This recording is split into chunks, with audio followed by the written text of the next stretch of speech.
Welcome back to Jay's Tech Tips. So today I'm just going to go a brief summary of what I've learned or experienced from this channel. You always have a base understanding of what you're going into. So for this channel I am buying, selling and reviewing products. So yeah, I always try and find the cheap, affordable option or for buying that price. I always try to get it for the best value for money and then sell it on and make a bit of profit. If not, sell it for the same value as before and then sell it on to someone else. I'm trying to get the best value I can and then, pass it on to you guys, and then you guys can do the same thing. And you guys can make money on the side if you want to as well. But it's a really risky business because it really depends on my knowledge, the market and the people. So if the market keep producing items, then the value of the item I bought will drop immensely. And the people, it depends on them from buying it off of me, so they have to show up, they have to actually have the money with them, they have to actually know what they're doing, and they have to know about the product. And if not, you have to teach them about what you're selling them as well. And it's kind of a bit infuriating because they know they want a laptop, they don't know what this laptop is, and they find one that's the X1 Carbon, but they don't understand that the i7 lower generation is less superior than an i5 high gen. So it's like, say you have an i7 4th generation, but you have an i5 7th generation. The i5 7th generation is more superior than the i7 4th generation. The Core i7 and then the Core i5, the release dates are very different. So people who are not very tech savvy or don't understand that will look at the Core i and think, oh, it's a higher Core i, but the X1 Carbon 3rd gen has a Core i7, and it has a Core i5 version like the Carbon 4th gen. But the chip inside is going to be far superior than the previous models. Otherwise, they wouldn't sell it to you as a later model. They would put in a different chip, an older chip, and make it cheaper. They're expensive to begin with, don't get me wrong, but they were not going to overcharge you the moon for something that's not worth that price. I mean, they do overcharge anyway, so any company would do that to you. But they would set it at an appropriate-ish price, maybe a bit more than is actually expected of them. It depends heavily on other people, market and me. So we talk about the other people and how they have to show up. I've had a few people not turn up at all, which is very disappointing. They don't reply to you, don't get back to you, they just look at your messages and they just leave, so they just ghost you a lot. I had a few people, I walked about 8 miles before and I sold it to the neighbour and he basically told me, wouldn't trust him with my life. So that's very infuriating. It was a lovely day though. Lucky the got it sold to the guy. Lucky his kid was looking for what I was selling, and that was relatively good. So I haven't had a bad sale yet. Like I haven't walked all that way and sold nothing.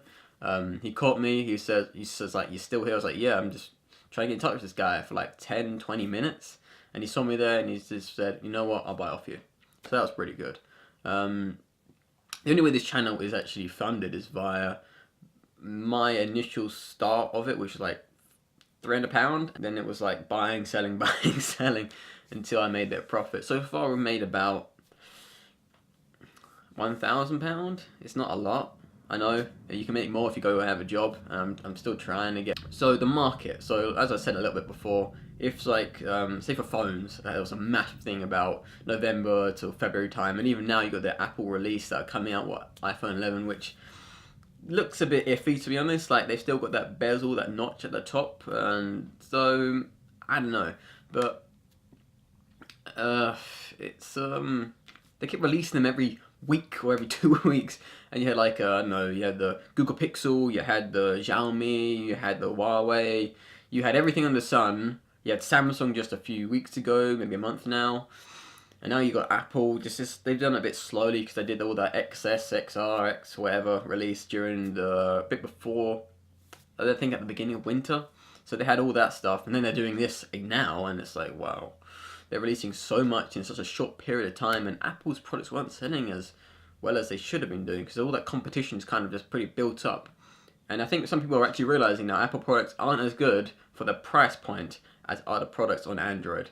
And people are starting to switch over, but people who stick with Apple generally like to maintain its value, like its God value for some reason. Like it's a Apple product. Like it doesn't mean anything. The phone's worth less than an Android, but Android, because it's an open OS, I believe, but they kind of like tweak it to their own design, their own like manufacturer or whatever. So they have all these like widgets and everything else under the sun, and they just make it unique to that open source for operating system. So all Android phones will decrease in value every time an Android is introduced into market. So whether Samsung want to have a $2,000 phone, £2,000 phone, whatever you want to do, it will reduce rapidly in comparison to an Apple product because their iOS or OS, operating system, they just call it iOS, whatever they want to call it. Their iOS is closed. No one else but Apple can access that OS. So that's how they maintain their own. It was like, such a user-friendly interface, and you can access everything really easy. It's very basic, very babyish.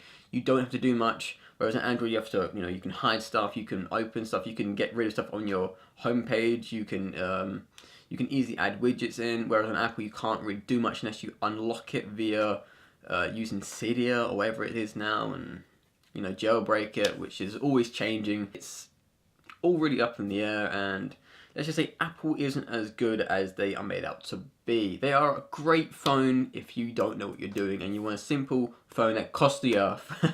I kind of really emphasize that costs the earth because it really does. Each phone so far has cost about £1,000 on release. Currently, I think it used to be like 500 plus, and then it's gone up to £1,000 per release now. So, I'm not sure about the others. Samsung's got that £2,000 or $2,000, like 1,800 terabyte, 16 gigabytes. It's like a freaking computer for some reason. I don't think it's me. If I don't do the research, I will not know what to do. I will not know what to buy and how to resell it, who to look for.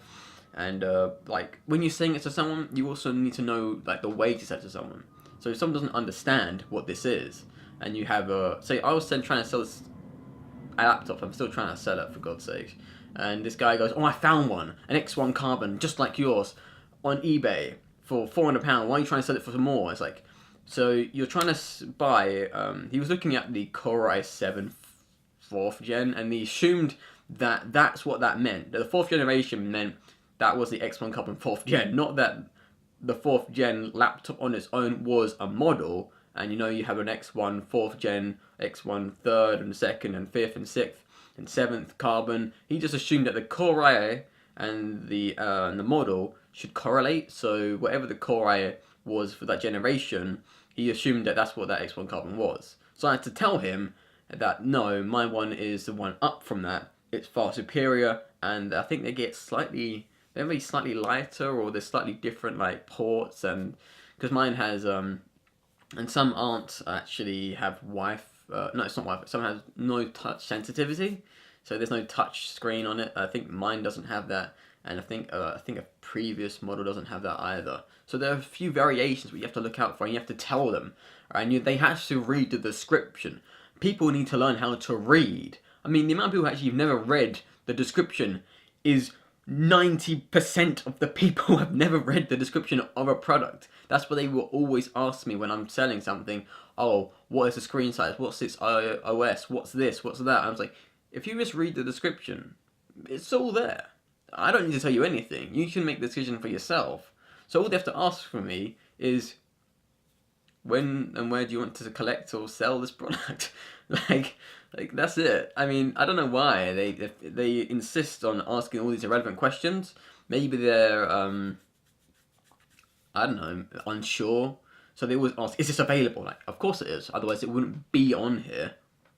But then there are some people that will leave a product on the site when it's not available. So I don't really understand why they do that. It makes other sellers' jobs a little bit harder and a bit more infuriating to deal with the customers trying to buy off of them.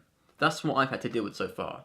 And honestly, it's a bit annoying to say, is this available? And even if they put in the description, this is available, please do not ask me. You have to tell them that it is available because they've never read the description.